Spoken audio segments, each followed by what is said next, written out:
Hey, what's up guys, Mudded HD here, and welcome to episode 3 of the club. And in the previous episode we started to dip in form, and I don't know what it was. We had such a great start and all of a sudden we picked up 2 losses and the record was not looking nice on the eye. But I did get some free packs. I am going to include them in because it is part of my ultimate team, and really I'm just going to keep any season ticket packs. I don't think I have many left though, but I'm going to be keeping them in. And I didn't get anyone that good, but it's going to help push the coin total up for the team that we're going to be building, which you will see in a short while. But anyway, sorry for no video yesterday. I was so tired and I just couldn't be bothered to do it when I was tired. I just couldn't put I was falling asleep while editing. It was just not going well.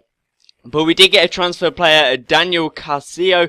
We did not keep him. He went for discard price, one of the useless player. And we did pick up a healing card, doesn't go for much. And we picked up a load of contracts as well. So that's going to help really lay off the cost of contracts these days. So it's really going to help. And we got a 4-2-3-1 card. And we only have one Umbia left, so we're looking good right now. We have 12k, and I had about 15k when I started building the team, so we managed to sell that last Umbia.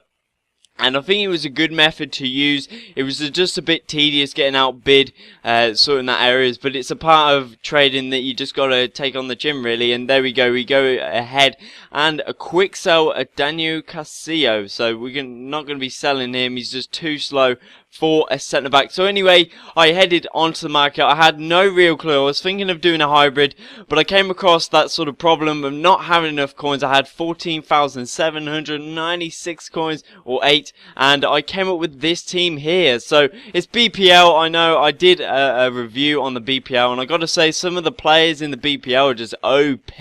And in goal we have Frido and being oh, never mind, I won't go into that.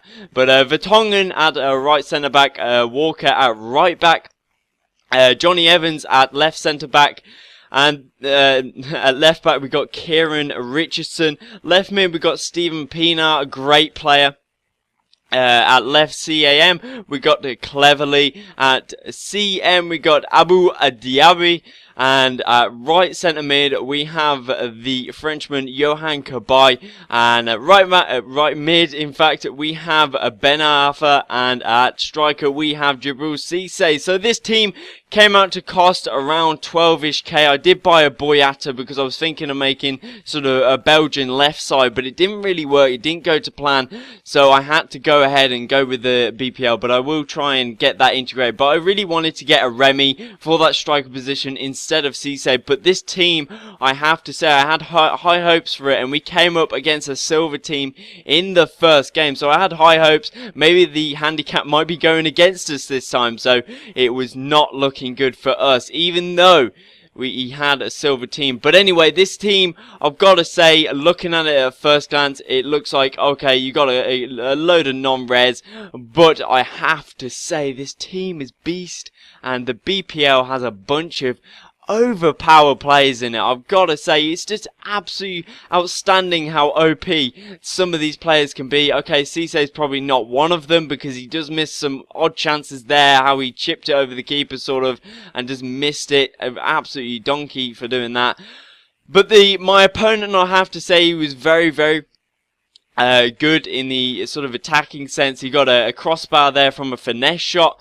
But really, going forward, I like the skill moves, even though I'm not an expert at them. I like to just pull a couple of off, really change my momentum. You see there, just a change of pace, just getting it, just a different movement, and it really gets on the opponent's nerves. And you see there, it does pay dividends as Cleverly, an absolute great player on this team. I think I've been on the end of some sticky games from him.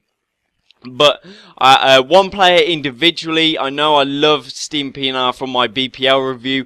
I have to say Diaby is an absolute monster. If you saw his stats, if you look at his stats, really they're just under 80. Some of them are 80. It's just outstanding how he plays, and he's got an awesome long shot. I haven't scored any yet, but some of the chances that he's been created, and when he goes forward, I reckon he could play as a striker. And you see here, the guy sort of falls asleep at the wheel.